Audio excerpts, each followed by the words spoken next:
Camp Hearne, Texas, September 1945. 43 German women captured in the war stepped off the trucks, faces pale, bodies stiff with dust and fear. A sergeant's voice broke the heavy silence. Undress. They expected humiliation, cameras, cruelty. But inside waited warm showers, soap, towels, and a calm order that felt impossible. Their beliefs about America and humanity itself were about to be shattered. See how these women survived the shock and what they never expected. Watch the full video. Like and subscribe. The heat over Central Texas was heavy that September day in 1945. The war in Europe had ended 4 months earlier, but for the German prisoners arriving at Camp Hearne, the fear of war still clung to them. 43 women sat in the backs of army trucks, their gray uniforms streaked with dust and salt. The engines went quiet, and for the first time in weeks, they could hear the stillness. No gunfire, no bombs, just the buzzing of flies and the dry rustle of wind through the fence. They had crossed an ocean and half a continent under guard, fed on rumors and stale rations. Most of them believed what Nazi propaganda had told them, that capture by Americans meant humiliation, hunger, and cruelty. One of the women, 23-year-old Annalisa Kruger, had been a Luftwaffe radio operator from Hamburg. She remembered her officer's last warning before surrender. If the Americans take you, you will wish for death. Now she was here, staring at a sign that said Camp Hearne, U.S. Army Internment. When the truck stopped, a young American sergeant stepped forward with a clipboard.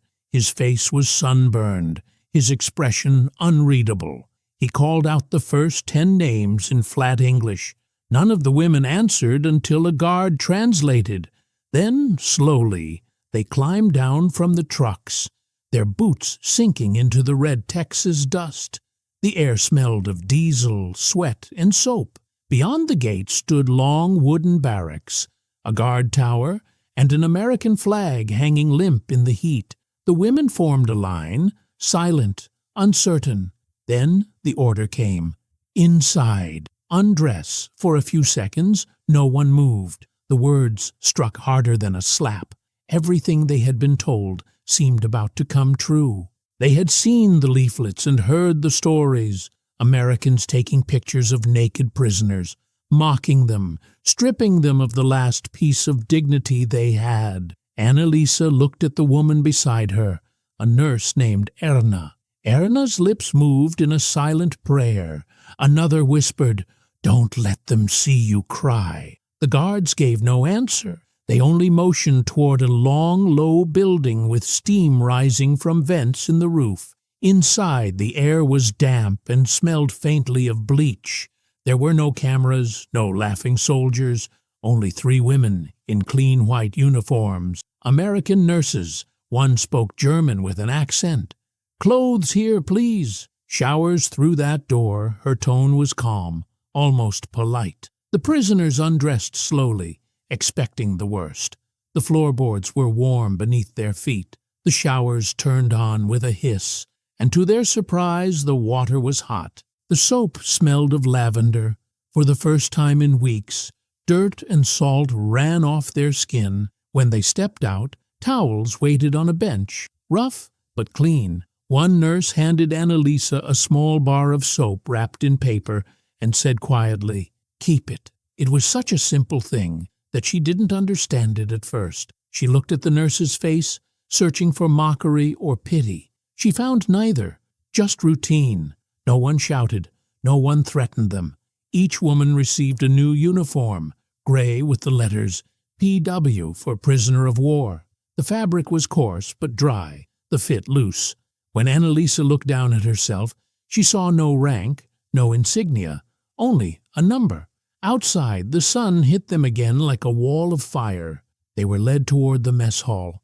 The smell of cooked meat drifted through the air. Inside, the line moved slowly. Trays slid down the counter.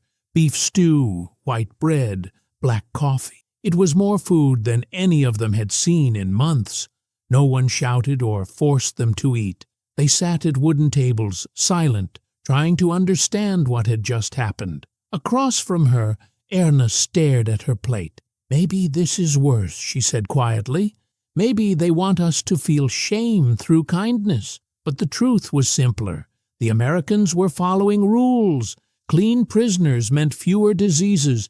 Fed prisoners meant fewer problems. Their treatment wasn't about mercy. It was about efficiency. Every action was written down, every shower scheduled, every meal recorded. Still, for Annalisa and the others, that day changed everything. The fear that had ruled them for years began to lose its power. They had expected cruelty and found procedure.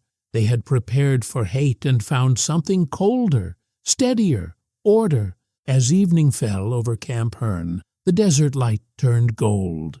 The women lay on their bunks, wrapped in thin army blankets, hearing the hum of crickets beyond the wire. Annalisa turned the small bar of soap over in her hand, reading the stamped word, "Life Boy." It felt impossibly clean, almost fragile. In her diary that night, she wrote a single line. "They defeated us without hate." She didn't yet know what that meant, but she would. The next morning, the bugle sounded at dawn. The camp came alive with movement, roll calls, work details, another line for breakfast. It was a new rhythm, a strange one, but it was life, and for now, that was enough. Morning came early at Camp Hearne. The bugle's echo rolled across the flat Texas land, followed by the sound of boots and wooden doors creaking open. The German women, still half asleep, stepped outside their barracks and lined up. The sky was pink and soft, but the air was already warm. A guard with a clipboard checked names one by one. No shouting, no barking orders, just steady, calm routine. For the first time since being captured, Annalisa noticed something strange. The guards never carried their rifles in a threatening way. Most rested them on their shoulders or leaned them against the fence while writing down notes. These men were soldiers, yes, but they didn't act like conquerors. They seemed tired, almost bored, as if the war had ended long ago for them. Inside the camp, everything ran by schedule. Breakfast at 6, work assignments at 7, inspections at noon, dinner at 5, lights out at 9. The food was simple, oatmeal, bread, coffee, but it was enough. Some women even began to gain weight again. After months of hunger in Germany, that alone felt like a miracle. Still, the feeling of confusion didn't go away. The women couldn't understand why they were being treated like this. In Nazi training, they were told that American soldiers were monsters. Yet here, they were given soap, clean clothes, and even small medical checkups. It didn't make sense. Hearne, the nurse, whispered to the others, "Maybe it's to make us trust them, to learn from us." Another woman, Greta, answered softly, "Or maybe they just want us to see what freedom looks like." Camp Hearne had once been built for men, but after the war ended, the U.S. Army decided to hold female prisoners there too. Out of 400,000 German POWs in America, fewer than 600 were women. Nurses, clerks, radio operators. Most were loyal to the Reich. A few still believed Hitler was alive. The women were put to work soon after arrival. Some helped in the laundry house. Others worked in the kitchen or garden. The hardest job was the cotton field beyond the fences where the Texas sun burned all day. The soil was dry and cracked, but the Americans insisted the prisoners learn to plant and pick cotton, just like local workers. It was not punishment, it was discipline. For every hour worked, each woman earned small points called canteen credits. They could buy soap, postcards, pencils, or sometimes candy at the camp shop. The first time Annalisa saw chocolate on the shelf, she thought it was a trick, but the guard just nodded and said, 5 credits. She bought it, took it to her bunk, and split it into tiny squares to share. That night, laughter returned to the barracks. For a few moments, the war felt far away. The Americans also allowed letters. Every 2 weeks, The women could write home, short notes approved by the camp censors. Annalisa's first letter began, "We are alive and treated well. The guards are not cruel. They even smile." She wasn't sure if anyone would believe it. The camp itself was a strange mix of freedom and control. The women could move around inside the fences, attend small classes, and even watch short films shown by the Army's education program. The first movie they saw was It's a Wonderful Life. Many didn't understand the English words, but they saw something that shocked them. The faces of Americans laughing, crying, and helping one another. They had never been shown that side before. One American officer later wrote in his report, "The German women are more confused than angry. They expected punishment. Instead, they're being educated." At night, when the lights dimmed, Annalisa often lay awake listening to the sound of the Texas insects. She thought about her city back home, Hamburg, now burned and silent after months of bombing. She wondered if her mother had survived. She wondered what kind of people these Americans really were. She once asked a young sergeant named Miller, "Why are you kind to us? We were your enemies." He thought for a moment and said simply, "Because the war's over. We don't hate you." Those words stayed with her. They were the opposite of everything she had been told. For years, her world had been built on hate and fear. But now, standing under a bright Texas sky, surrounded by fences that felt less like a prison and more like a strange classroom, she began to see something different. War had trained her to believe that compassion was weakness. Yet here, it was policy. Here, it was normal. As autumn deepened, cotton fields turned white like snow. The women worked quietly, watched by guards who smoked and joked in the shade. Sometimes, American farm women passed by the fence, waving or leaving fruit baskets for the POW kitchen. The Germans didn't know how to respond. They waved back shyly, unsure if it was allowed.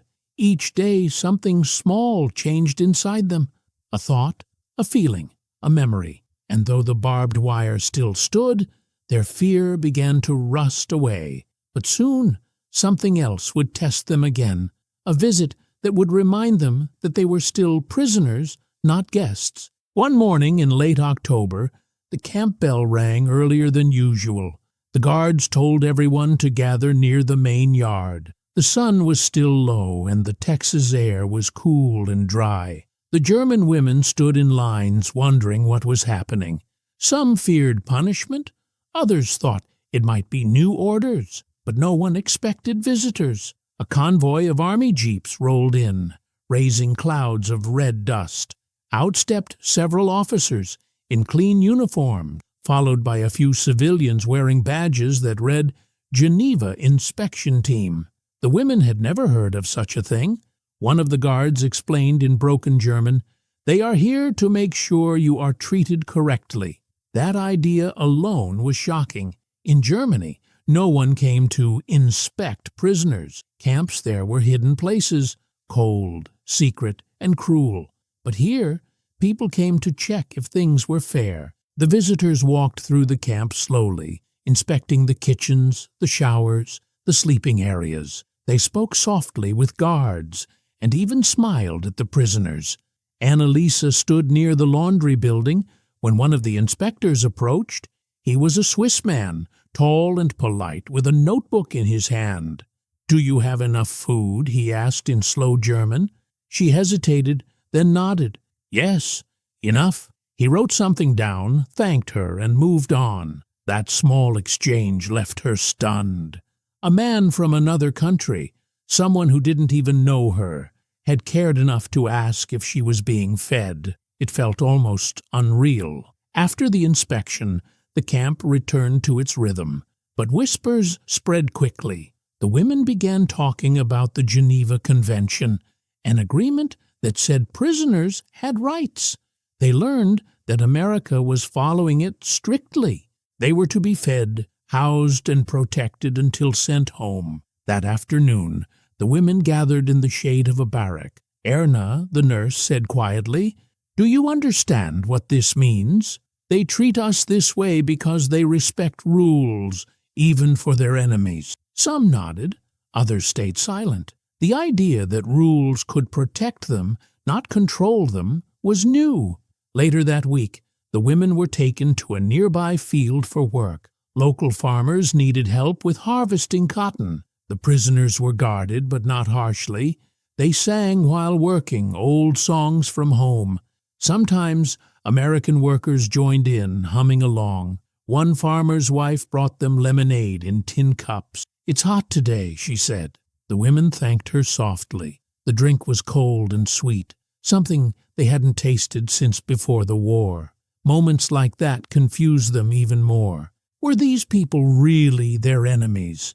In the evenings, when they returned to camp, the Americans often played music on the radio. Jazz, swing, and country songs filled the air. The rhythm was fast, happy, full of life. Some women listened through the windows, tapping their feet. One night, a guard smiled and said, "You can dance if you want." They laughed, not sure if he was serious, but a few did, quietly, under the stars. That night, Annalisa wrote another line in her diary. They win wars with kindness, too. By November, the camp began changing again. The Red Cross delivered small packages, letters, soap, sometimes chocolate. The women could send handmade gifts to American hospitals, knitted socks, scarves, even small embroidered flags. It was part of a rehabilitation program, the officers said, meant to teach cooperation. The strange part was that many women began to like the work. For years, they had been told to serve the Reich without question. Now they were sewing for soldiers who had defeated them, and yet somehow it didn't feel humiliating. It felt human. One American chaplain visited often.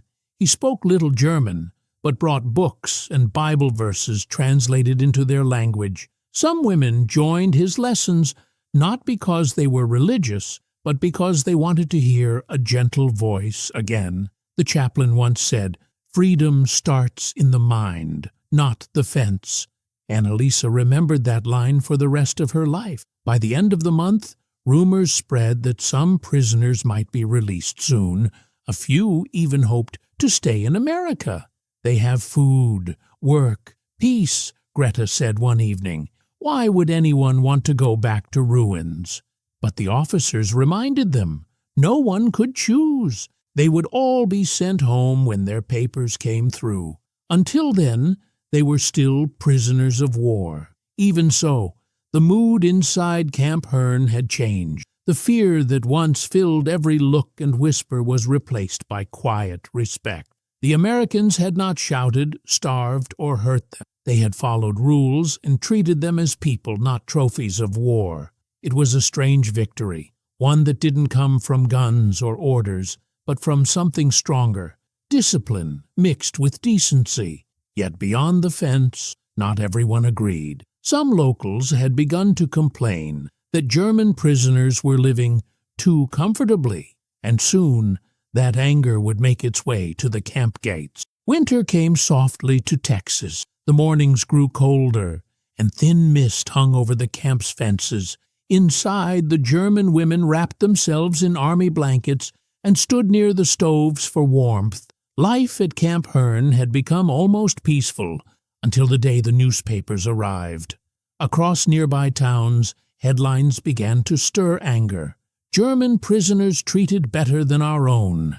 Local families who had lost sons in Europe read the stories and demanded answers. Why were enemy soldiers, even women, getting good meals and clean clothes when many Americans still struggled after the war? The tension reached the camp quickly. One morning, the guards ordered the women to stay inside their barracks. Through the windows, they saw a few angry townspeople gathered beyond the outer fence, shouting in English words they couldn't fully understand. But the tone was clear. Hate, fear, and grief mixed together. The women grew quiet. For the first time, they saw another side of America, a country that could be generous but also divided. The guards didn't let the crowd get close, and by afternoon the protest was over. But something had changed. The women now knew that their comfort came with a cost. That evening, the camp commander, Captain Harris, visited each barrack. He spoke through a translator. "You are safe here. The people outside are grieving. Try to understand. They lost much in this war." His voice was calm but firm. The message was simple: gratitude, not complaint. Inside the barracks, the women whispered among themselves. Some felt guilty, others defensive. Hearne said quietly, "We did not ask for kindness." Another woman replied, "No, but we have it." That's the difference. Days passed, and life went on. Work continued, meals were served, and classes resumed. But now everything felt slightly tense, as if the fences had grown thicker. In early December, Captain Harris introduced a new program, something called re-education lectures. Once a week, the women gathered in the mess hall to watch short films or listen to American officers speak about democracy, freedom, and truth. The topics were simple but powerful. One film showed a town rebuilding after the war, where people of different races worked side by side. Another showed American women working in factories, earning their own money. To the German prisoners, these images were confusing. Back home, they had been told women belonged in the kitchen and men belonged in power. But here, the rules seemed different. After one screening, Annalisa whispered, "Maybe that's why they won. They used everyone." Some women refused to watch. They said it was propaganda, just like the films they once saw in Germany. But others, especially the younger ones, began to listen. The camp's librarian even started a small reading group with donated books. The most popular one was The Adventures of Tom Sawyer. It was the first time many of them had seen American life shown as ordinary and human, not as enemy fiction. One afternoon, while hanging laundry, Annalisa spoke to a guard named Miller again. She asked, "Why show us these things?" He shrugged. "Because someday you'll go home. Maybe you'll remember them." That night, the women talked about what they would say when they finally returned to Germany. Would anyone believe their stories? Would people think they were lying about the kindness, the food, the soap, the movies? "Maybe they'll hate us," Greta said. "They'll think we forgot who we were." Annalisa answered softly. "Or maybe they'll want to know the truth." December 25th arrived quietly. It was Christmas, something none of them expected to celebrate behind barbed wire. Yet when they entered the mess hall that morning, they found a surprise. The Americans had hung small paper decorations and set up a pine branch as a tree. There was hot coffee, extra bread, and even a small slice of cake for everyone. Captain Harris gave a short speech, then stepped aside as the women began to sing an old German carol. The guards listened silently, some with their heads bowed. For a few minutes, the war seemed to fade away. Annalisa later wrote, "It was the first Christmas without fear." That evening, a Red Cross truck brought mail from overseas. A few women cried as they read letters from home. Some good news, some terrible. Others got nothing at all. The mixture of joy and pain filled the barracks. As night fell, the sound of laughter slowly returned. The Americans had given them small candles for their bunks, and the soft glow filled the rooms like warmth from another world. But as the new year approached, everyone knew the peace would not last. Papers were being signed, and orders were coming from Washington. Soon, prisoners would start being sent back to Europe. For some, it meant freedom.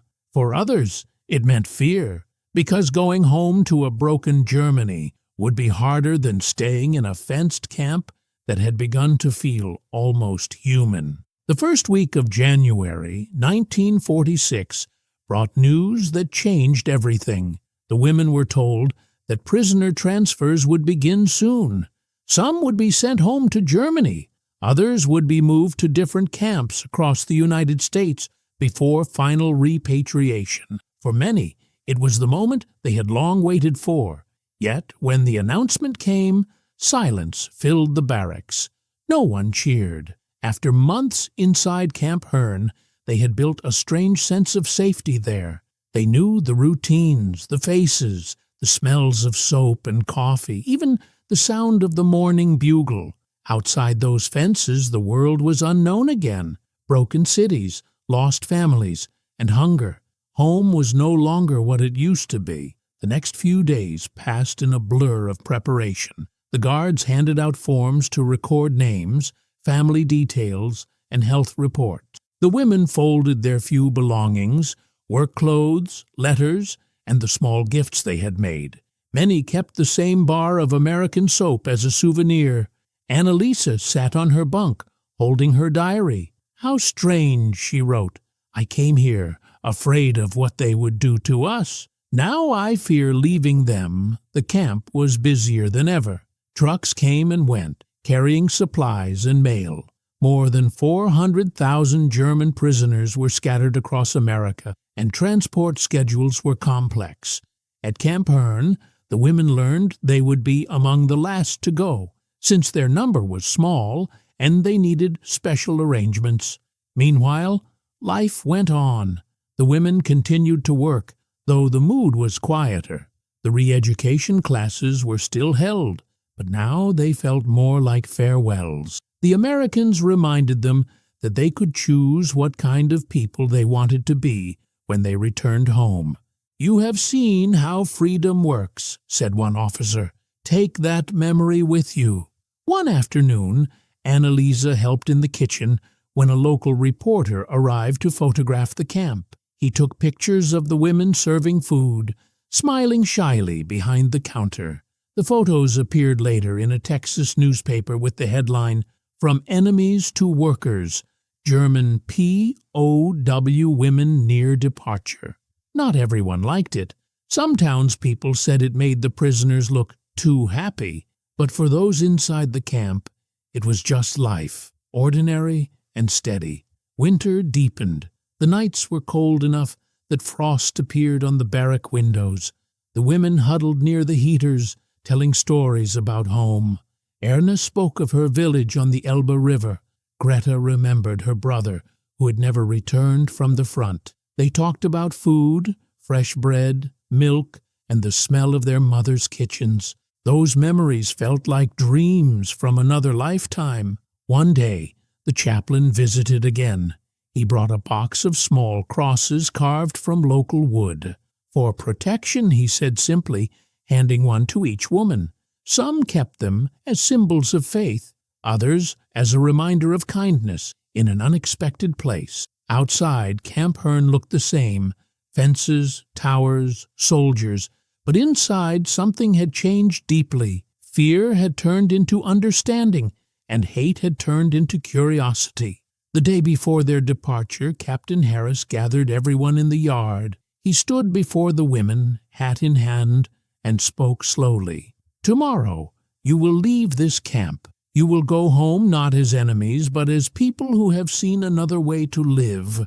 I hope you remember that his translator repeated every word in German. When he finished, the women clapped softly. Some cried. Even the guards looked uneasy. They had lived beside these prisoners for months and had come to know them as individuals, not just uniforms. That night, Annalisa couldn't sleep. The camp was unusually quiet. She walked to the small window and looked at the guard tower, its light cutting through the dark. She realized how strange it was that the same light which once made her feel trapped now made her feel safe. In her diary, she wrote one last line. "They did not break us. They taught us." The next morning, the trucks were ready before sunrise. Each woman was given a packed lunch: bread, meat, an apple, and a piece of chocolate. As they lined up, the guards checked their names for the final time. When Annalisa's name was called, she stepped forward carrying only a small bag. Before boarding, she turned back once more. The camp looked quiet, the flag fluttering in the early light. She felt a strange pull in her heart,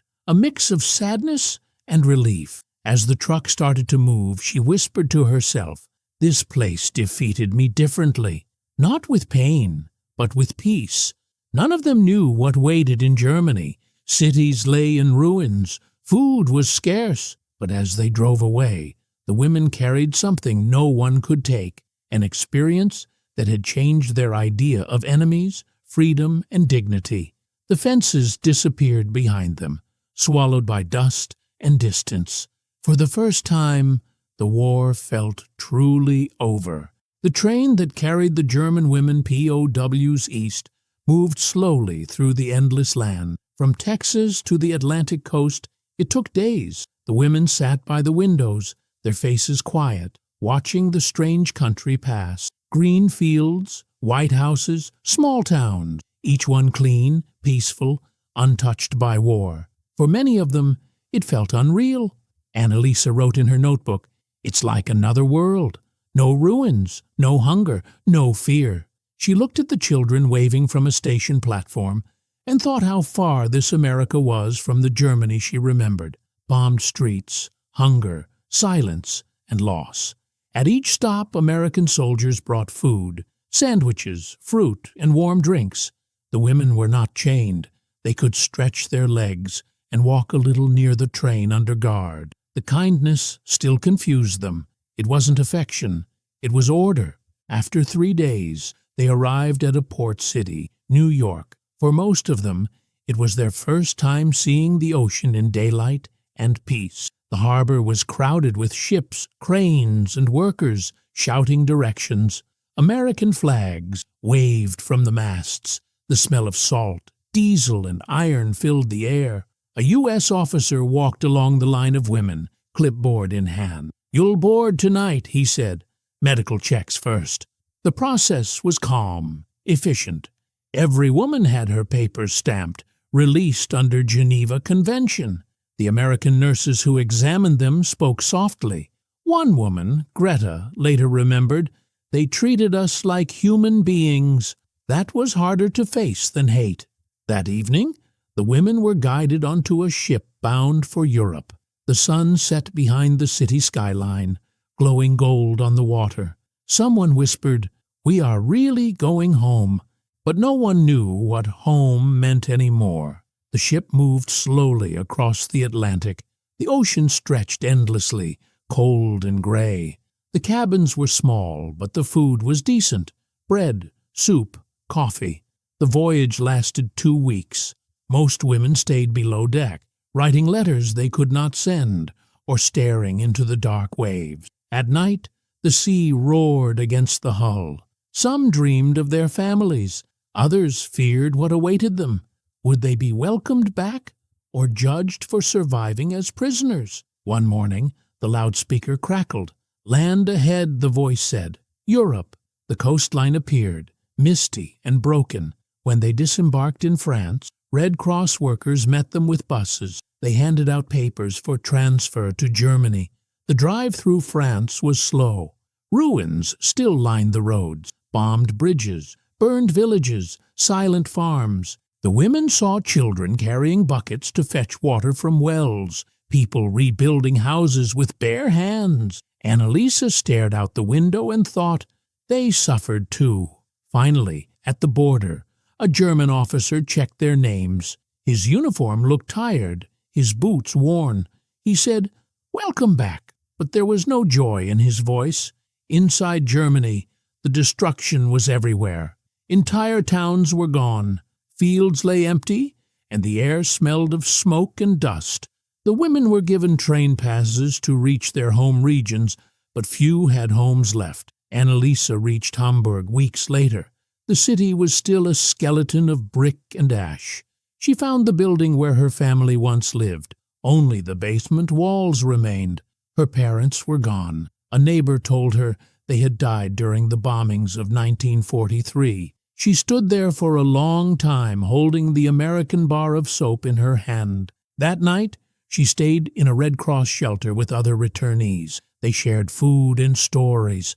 Everyone had lost something, family, homes, or faith. Yet when she described the camp in Texas, people were shocked. "You mean they fed you properly?" someone asked. "Yes," she said quietly, "and treated us fairly." The room fell silent. No one knew what to say. In the months that followed, life slowly began again. Women found small jobs, teaching, nursing, cleaning offices. Some refused to speak of their time in captivity. Others, like Annalisa, kept diaries, wanting the world to know what they had seen. Years later, historians would discover those notes. In one she had written, "They defeated us without hate." That was the hardest part to understand. The story of those German women, POWs, faded from headlines, but stayed alive in memories and archive. They had come to America expecting cruelty. They left with confusion and a lesson, one they could not unlearn. For Annalisa, the memory of the warm shower, the lavender soap, and the calm voice of an American nurse would never leave her. "That was the moment I realized," she wrote, "that mercy can also be discipline." As winter turned to spring, she walked through the ruins of Hamburg and watched new buildings rise from the rubble. The world was rebuilding. One wall, one rule, one act of decency at a time. Winter 1946. Snow covered the ruins of Germany. The war was over, but its echo was everywhere. Crumbling houses, empty streets, faces lined with hunger. For the women who had returned from American camps, peace did not feel peaceful. It felt uncertain, heavy, and cold. Annalisa lived in a shared apartment with other returnees. The building had no glass in the windows, only plastic sheets to keep the wind out. Food was scarce. Each morning they stood in long lines for bread, coal, or news. Yet compared to the silence of wartime, there was something new in the air. Order trying to return. She began helping at a local relief office, writing names of displaced families, recording rations, and translating English notes from the Allied authorities. Her English was simple but enough to make her useful. Sometimes she met American officers who supervised rebuilding projects. They were polite, distant, and practical, more like engineers than conquerors. One afternoon, an officer brought her an envelope. Inside was a typed form stamped with a red cross and a single sheet of laned paper. "It came through your camp records," he said. The paper was a letter. It was from Nurse Ellen, the same woman who had given her the bar of soap in Texas. It said, "Annalisa, I hope you reached home safely. We were told many of you would face hard times. I don't know what life will be for you now, but I hope you remember that even in war, kindness matters. Ellen, Camp Hearne Hospital." The words were short but powerful. Annalisa folded the letter and kept it inside her diary. In a world rebuilding from ashes, it reminded her that not all connections ended with defeat. As months passed, she began visiting nearby schools to help teach children how to read. Many of the students were orphans or refugees from the East. They asked questions about America, imagining it as a land of food and light. She told them simple stories about clean uniforms, fair rules, and the smell of soap that felt like hope. Some adults didn't like it. "You speak too kindly of them," one man said. "They destroyed our cities." Annalisa answered softly, "Yes, but they also showed us what order and decency look like." In those years, Germany was under Allied control. Reconstruction meant not only building homes, but also rebuilding trust. Many who had fought or served under Nazi rule struggled to find work or respect. Yet those who had been prisoners in America carried something different, a quiet understanding that strength could exist without cruelty. In 1947, an international team of historians began collecting testimonies from former POWs. Annalisa was one of the few women interviewed. She sat in a cold hall in Bremen, facing a man with a notepad. He asked her what life was like in the camp. She said, "We were afraid. We expected punishment, but instead they made us wash, gave us food, gave us books. It was strange to be treated well when we had lost everything." The interviewer looked up. "And how did that make you feel?" "Confused," she said after a pause. "It made me see that discipline and mercy can live together." Her words were later printed in a small report by the Red Cross. Experiences of Female POWs in U.S. Custody. Few read it at the time, but decades later, historians would call it one of the earliest honest accounts from the losing side. In the years that followed, Annalisa's life slowly found rhythm again. She married a teacher, raised 2 children, and moved to a rebuilt neighborhood near Hamburg's river. She never forgot her time in the camp, but she did not speak of it often. Only once, when her daughter asked what the Americans were like, did she answer, "They were the first to treat me as a person, not a prisoner." By 1955, 10 years after her return, Germany had changed. New schools, new factories, and new leaders tried to erase the shame of the war. But memory is stronger than cement. For many former POWs, the lesson they carried from the camps shaped how they lived. Obey rules, treat others fairly, and never forget what war costs. In her later years, Annalisa worked with a small group that helped trace missing prisoners. They exchanged letters with families who still waited for news. Every time she received a reply from America, an old guard, a nurse, a historian, she felt a quiet bridge between 2 worlds that once tried to destroy each other. Before she died in 1988, she wrote one final note in her diary. "I was captured by enemies and freed by strangers. What I learned was simple. Sometimes discipline is the only form of kindness people can afford to give." Her story, like many others, was later found in an archive box labeled Camp Hearn, Female POW Testimonies. The papers smelled of dust and ink, but her words were still clear. They told a story not about battle, but about what it means to be human after them. That is where the war truly ended, not in surrender or victory, but in understanding. Spring 1947. The trains that once carried prisoners to camps now carried them home. Across Texas, Nebraska, and Iowa, the fences were coming down. The watchtowers stood empty, their paint fading under the sun. American guards packed up records, closed warehouses, and sent the last German prisoners east. Among them were the remaining women from Camp Hearne. Their time in America was over.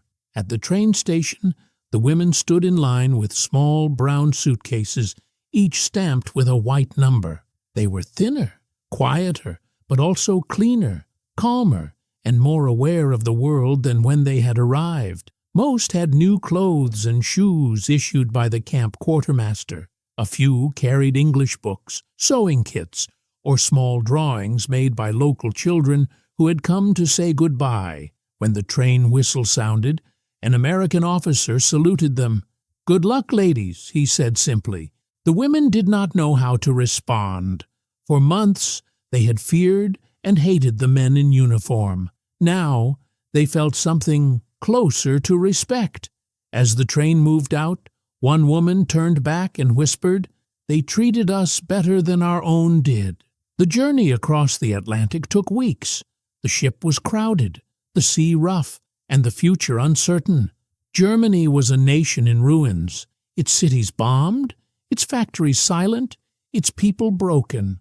When the women reached Bremerhaven, they saw a landscape of gray rubble and smoke. The war had taken everything, but left behind one question. What had it all been for? Many of them were sent first to Allied screening centers. They were asked where they had served, what they had believed, and what they planned to do next. Some were nurses, some clerks. A few had been propaganda workers. Most just wanted to go home, find their families, and forget.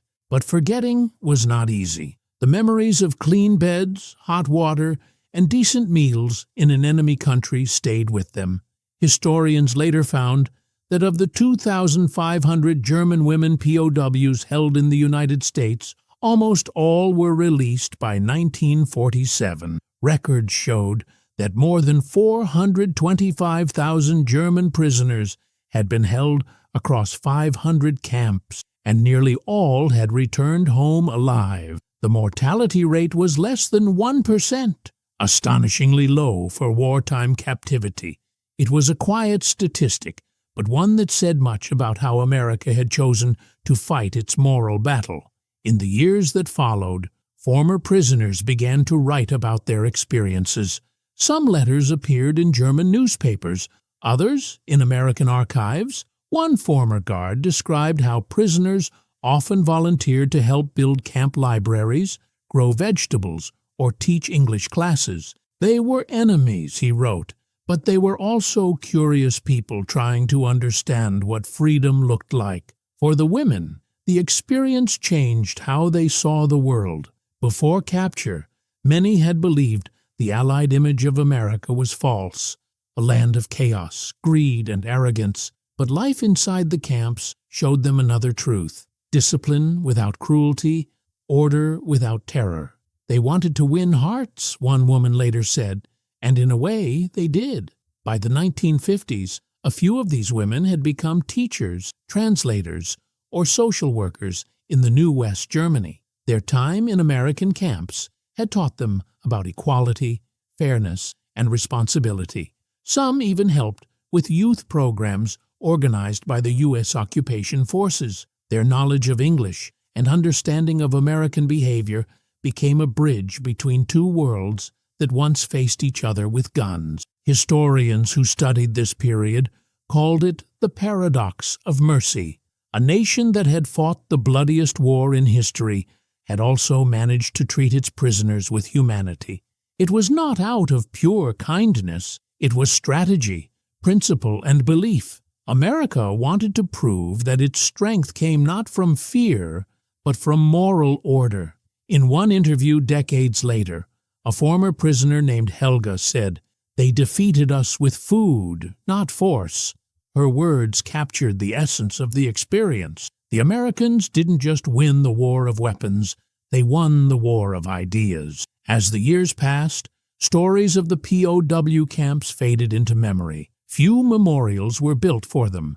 Yet in small museums across Texas, faded photographs show young German women working in laundries, baking bread, writing letters, or standing under the wide American sky. Their faces are neither joyful nor broken, just thoughtful, caught between two worlds. For some, America became a lesson they carried for life. They had come as soldiers of a defeated regime, prepared for punishment.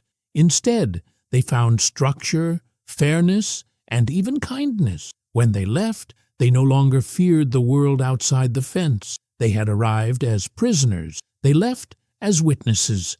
And in their quiet way, they proved something powerful, that even in the hardest of wars, humanity can survive if someone chooses to protect it.